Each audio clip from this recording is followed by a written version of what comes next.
Assalamualaikum warahmatullahi wabarakatuh.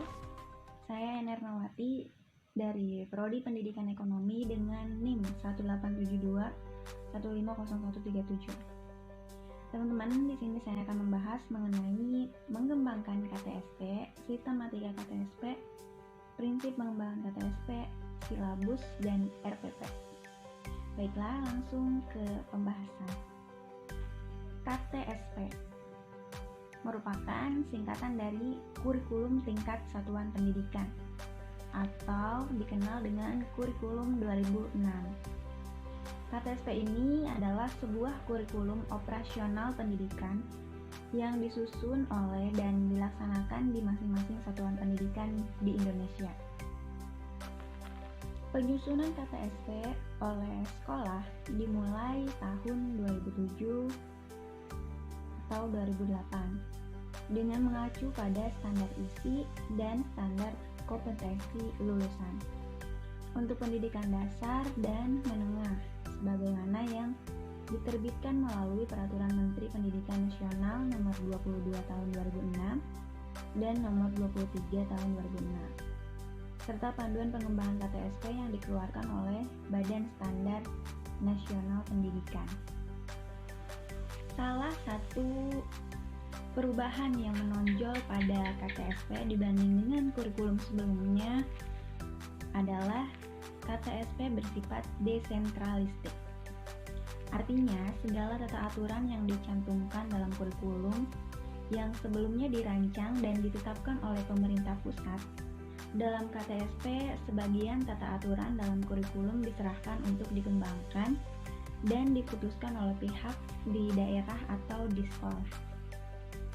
Sistematika KTSP.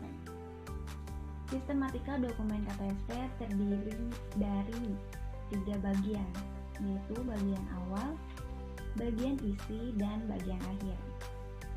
Di mana bagian awal terdiri atas halaman judul, halaman penetapan, halaman pengesahan, kata pengantar, dan halaman daftar isi.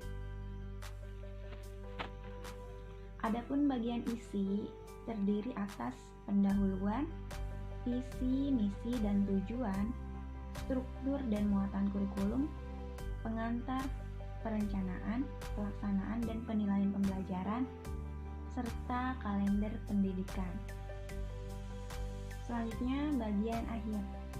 Di bagian akhir ini terdiri lampiran yang isinya SK tim pengembangan kurikulum, dokumen proses pengembangan KTSP, hasil verifikasi dan validasi pengawas, dan dokumen hasil penyelarasan kurikulum.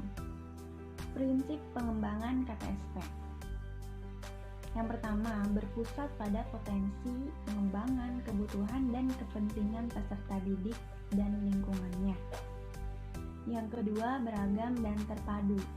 Maksudnya, pembahasan mengenai pelajaran-pelajaran yang beragam macamnya efektif untuk dibahas dan dipelajari. Yang ketiga, relevan dengan kebutuhan kehidupan. Keempat, menyeluruh dan berkesinambungan. Kelima, belajar sepanjang hayat. Dari prinsip di atas dapat disimpulkan meskipun berbasis kompetensi bukan berarti hanya ilmu dan teknologi yang diperhatikan. Unsur kemanusiaan, sosial, dan spiritualnya juga tidak dilepaskan. Silabus dan RPP. Silabus merupakan urutan materi yang disajikan dalam suatu mata pelajaran. Urutan materi tersebut tampak setelah diadakan kegiatan sistematisasi substansi kajian berdasarkan pengelompokan kompetensi-kompetensi yang dirumuskan sebelumnya. Dalam penyusunan silabus terdapat beberapa prinsip.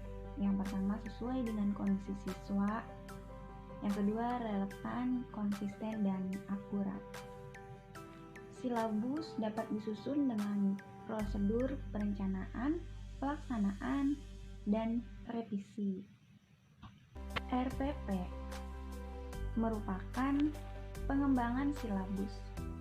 RPP memuat komponen diantaranya yang pertama kompetensi dasar, kedua indikator, ketiga tujuan pembelajaran, keempat materi standar, kelima metode pembelajaran, keenam kegiatan pembelajaran, ketujuh sumber belajar dan penilaian.